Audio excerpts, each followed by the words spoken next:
about to sit down with Scott, and you know, he is a stunt riding motorcycle guy, so I really feel like I probably should get a little bit different suit coat on before I go and meet with him. So I'm swapping out my suit coat for my leather jacket, and I'm ready to sit down with Scott and talk about Jesus with the motorcycles.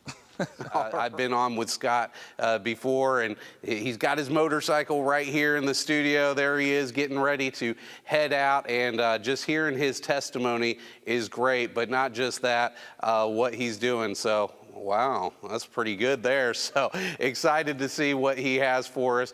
My guest is an internationally renowned stunt motorcycle rider known as Starboyscott. Scott and his Starboys team performed stunt expeditions on sports bikes that set new standards while they promoted an outlaw bad boy lifestyle. But after his world fell apart, he experienced a radical life transformation through a personal relationship with Christ. He is now the founder of Ride for Life, and he's still stunt riding, but doing it for Jesus now. Take a look at this, and we'll be right back with Scott Caraballo.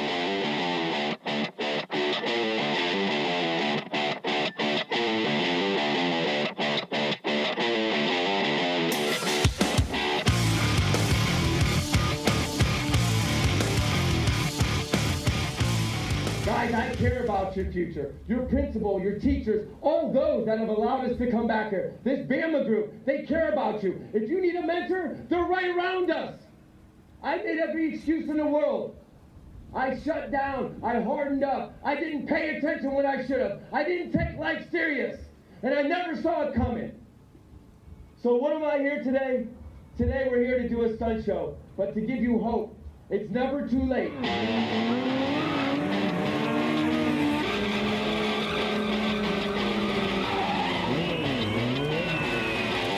Hey, Scott, good to see you, sir. Good to be here. Good to be here. Thanks for having me.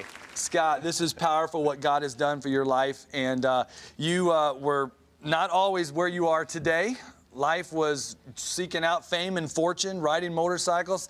Some of you may recognize Starboys. Tell us a little bit about Starboys and how they got going. Well, you know, I grew up in the 70s and 80s, so I always refer to it as the Miami Vice lifestyle, right? And I came from a great family, and just, but I didn't, you know, I went to church, but I had no idea who Jesus was. Egotistical, materialistic, seeking young man. You know, I lost a lot of things when I was in my teenage years, which caused me to go down that rabbit hole very quickly. So I just was going to conquer the world and on my terms, right? And live out this Crockett and Tubbs type of lifestyle, right? I had this gift for riding these motorcycles, and just really had some, you know, sensibility to turn it into a money-making monster.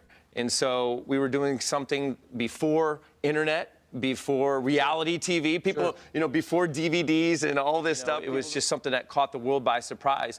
And, you know, suddenly what I set out to get was just coming in, checks and traveling and, you know, going all around the world, and I was riding a motorcycle, right? So that's how the original foundation of the Starboys just happened. So you're living this high life now. You've gotten fame. You've got millions of followers all across the country watching you, following you. But life begins to come to a crashing halt. Drug addiction, things like that. Well, you know, it's nothing that anybody on that warpath wants to admit. That emptiness inside, and I think that's part of our advantage now with our Ride for Life. But if I only knew then, you know, it's almost as if the more stuff that's stuffed into the garage, the bigger the house, the more money in your bank account. I know where you're at night. You know, and whether I'm in a prison preaching or whether we're on the streets or in a school, I can just see it. And maybe it's a gift of discernment, or it's that flashback to where I used to be. The more I gained materialistically, you're talking about the donut hole, right? Right. And that, hey, that well, donut. Jesus like a donut. That's right. That donut hole that one's almost, you can handle it, right? You know, and that's just it. That's the devil's plan. And I didn't believe the devil existed at that time.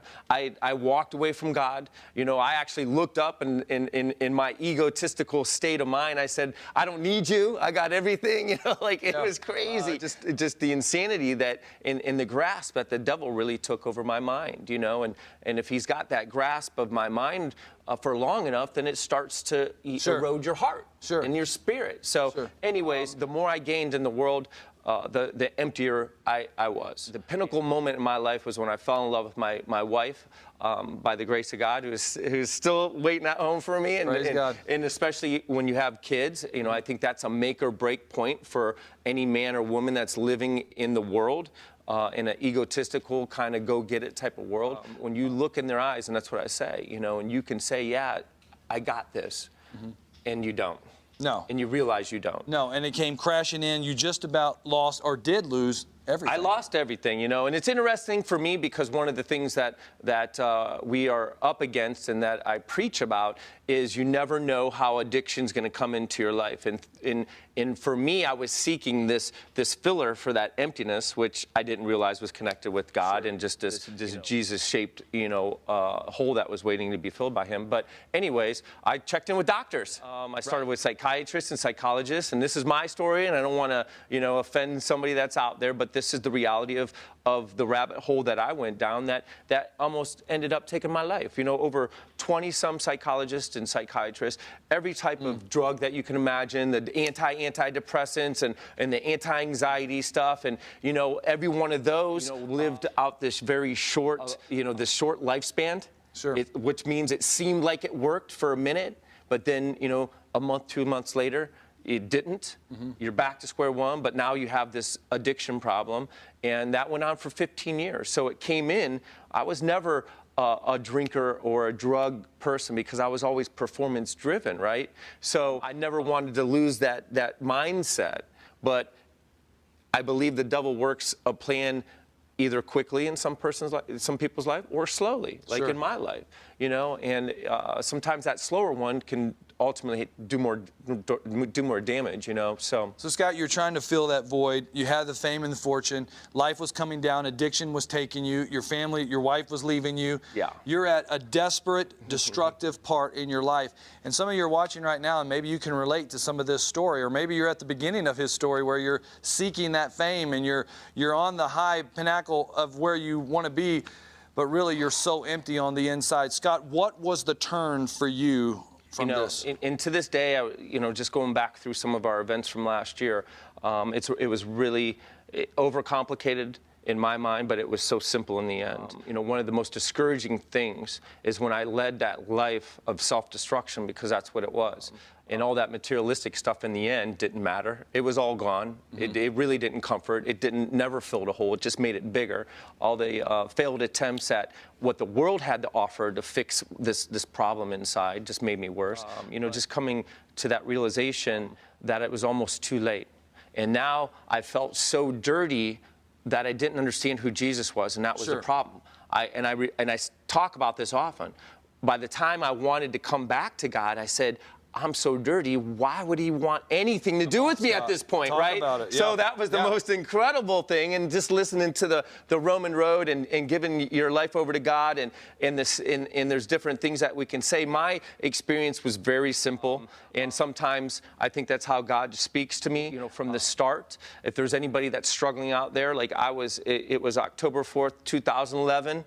You know, they say, you know, the worst day can end up being your best day. Yeah, right, but right. unfortunately, sometimes that worst day just is the end, you know, and it's crazy. You know, I just yelled it out. Sure. I said, God, if you exist, Yeah.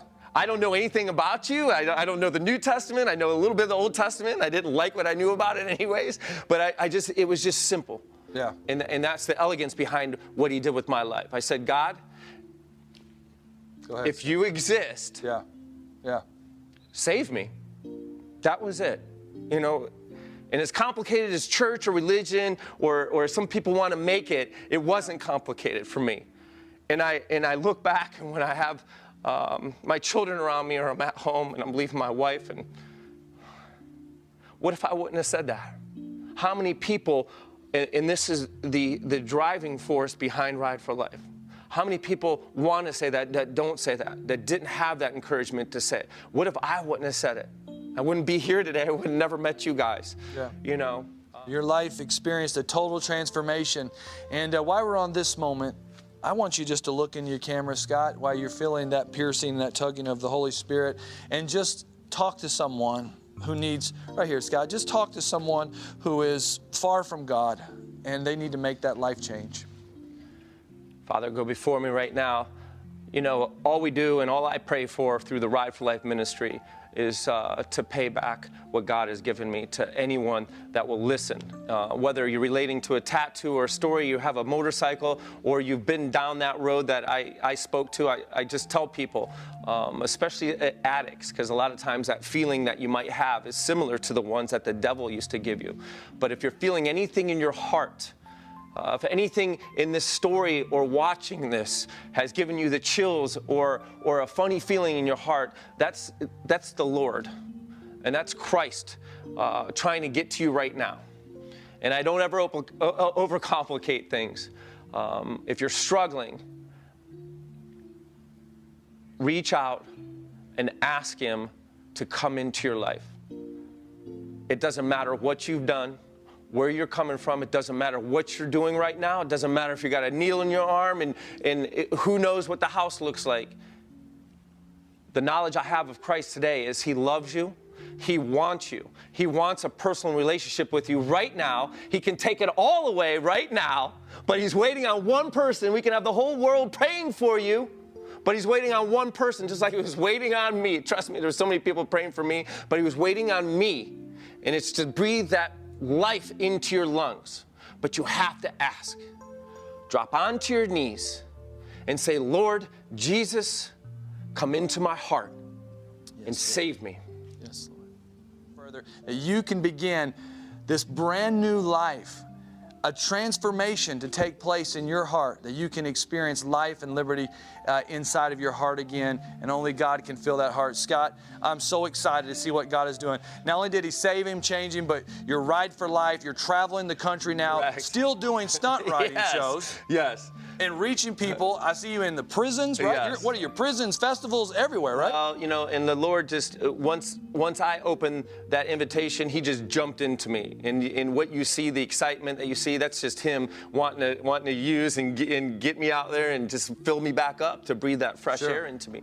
But He said, Scotty, I want you to go into the prisons. I want you to reach the youth and hit the streets. Wow. And I had no idea what I was going to do.